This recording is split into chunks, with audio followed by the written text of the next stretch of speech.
Hello friends, नमस्ते YouTube my channel. तो आज આપણે બનાવીશું ફ્રાઈ રાઈસ। તો એના માટે મેં આ જો ભાત લીધો છે અને અહીંયા મેં ભાતમાં એડ કરવા લસણ લીધું છે, લીલા મરચાં લીધા છે, ટામેટાં લીધા છે અને ડુંગળી લીધી છે। તો ચલો આપણે ફ્રાઈ રાઈસ બનાવવાનું ચાલુ કરીએ। ફ્રાઈ રાઈસ બનાવવા માટે આપણે ગેસ ચાલુ કરી દઈશું અને કઢાઈમાં તેલ એડ કરીશું। હવે તેલને આપણે ગરમ થવા દઈશું। તેલ આપણું ગરમ થાય એટલે એમાં કાપેલું લસણ એડ કરીશું। આ રીતે તમે ફ્રાઈડ રાઈસ બનાવો ને તો એકદમ ટેસ્ટી અને સરસ બને છે। હવે આપણે એમાં લીલા મરચાં એડ કરીશું અને આ રીતે તેલમાં મિક્સ કરી નાખીશું।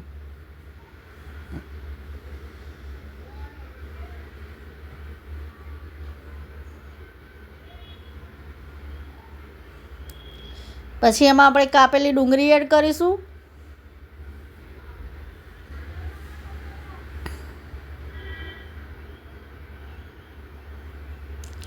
અને આ રીતે મિક્સ કરી નાખીશું। જુઓ,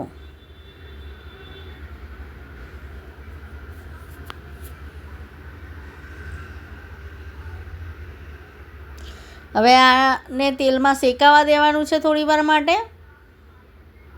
ડુંગળી જ્યાં સુધી આપણી ચડી ના જાય ત્યાં સુધી આને થોડું શેકાવા દઈશું તેલમાં। ડુંગળી સરસ ચડી ગઈ છે તો હવે એમાં આપણે કાપેલા ટામેટાં એડ કરી દઈશું। પછી આને બી આપણે મિક્સ કરી નાખીશું।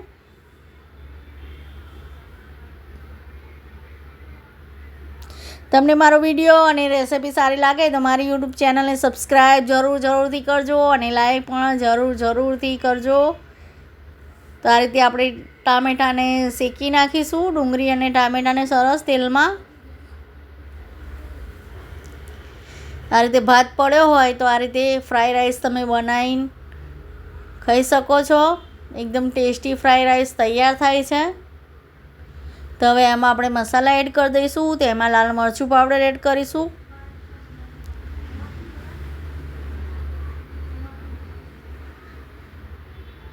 પછી એમાં મીઠું એડ કરીશું,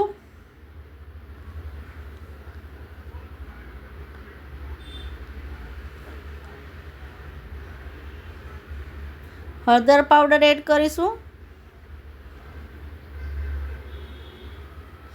અને પછી આ બધા મસાલાને આપણે મિક્સ કરી નાખીશું આ રીતે તેલમાં। જુઓ,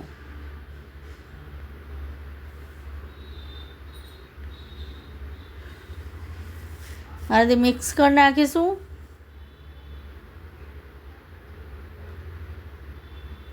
અને આને તેલમાં ચડવા દઈશું।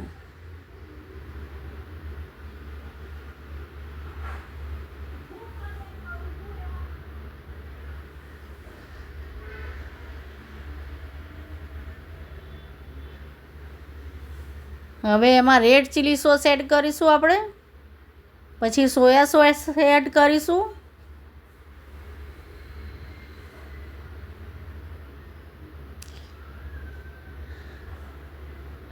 પછી આને મિક્સ કરી નાખીશું।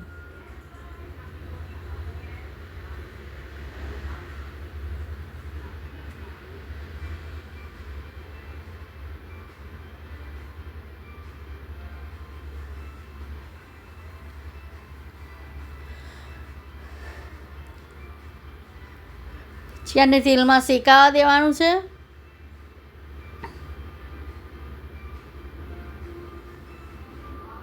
હવે એમાં આપણે ભાત એડ કરી દઈશું।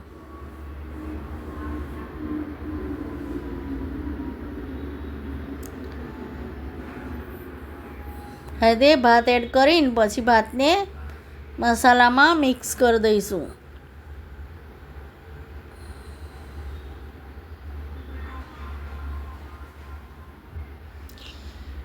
આ રીતે તમારો ભાત પડ્યો હોય વધારે તો આ રીતે તમે ફ્રાઈ રાઈસ બનાવી શકો છો। આ રીતે ફ્રાઈ રાઈસ એકદમ ટેસ્ટી અને સરસ બને છે। તમારે સોસ ના હોય તો તમે પેલો ચાઇનીઝ ફ્રાઈ રાઈસનો મસાલો આવે છે એ પણ એડ કરી શકો છો। તો તમારે સોસ વગર પણ સરસ તૈયાર થઈ જાય છે ફ્રાઈ રાઈસ। તો એમાં રેડ ચીલી સોસ થોડો હજી એડ કરીશું આપણે, ટેસ્ટ એકદમ સરસ આવે ફ્રાઈડ રાઈસનો. હવે એમાં આપણે મીઠું એડ કરી દઈશું સ્વાદ પ્રમાણે. પછી મિક્સ કરી નાખીશું આ રીતે.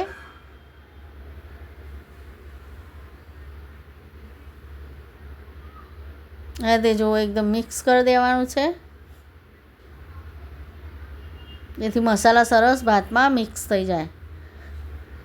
મિક્સ કરતી વખત એટલું યાદ રાખવાનું, ગેસને આપણે ફાસ્ટ જ રાખવાનો છે. આ રીતે આપણે ભાત મિક્સ કરીએ ને મસાલામાં, ત્યારે ગેસને આપણે ફાસ્ટ કરી દઈશું ને આ રીતે એકદમ મિક્સ કરીશું. આ રીતે મિક્સ કરવાથી શું ભાત સરસ આપણા છૂટા છૂટા થઈ જાય છે. ફાસ્ટ ગેસ રાખીને આ રીતે એકદમ મિક્સ કરે ને તો ભાત સરસ આપણા છૂટા છૂટા બને છે. તો આપણો ફ્રાઈડ રાઈસ તૈયાર છે. તો હવે આપણે એક ડીશમાં એને કાઢી લઈશું. આ રીતે તમે ચોક્કસથી બનાવજો, ફ્રાઈડ રાઈસ ખૂબ સરસ અને ટેસ્ટી બને છે. તો હવે આને આપણે કાઢી લઈશું. તમને મારો વિડીયો સારો લાગે તો મારી યુટ્યુબ ચેનલને સબસ્ક્રાઈબ જરૂરથી કરજો, લાઈક પણ જરૂરથી કરજો. તો જો આપણો ફ્રાઈડ રાઈસ તૈયાર છે.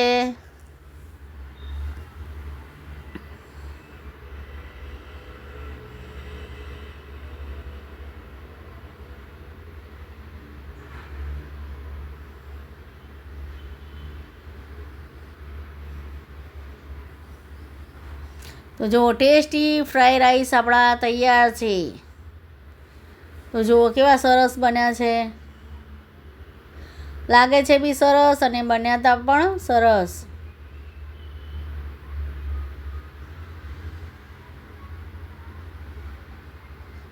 તો જો આપણો ફ્રાઈડ રાઈસ તૈયાર છે. તો બધાને મારા તરફથી જય મા લક્ષ્મી અને જય શ્રી કૃષ્ણ. મળીશું બીજા વિડીયોમાં.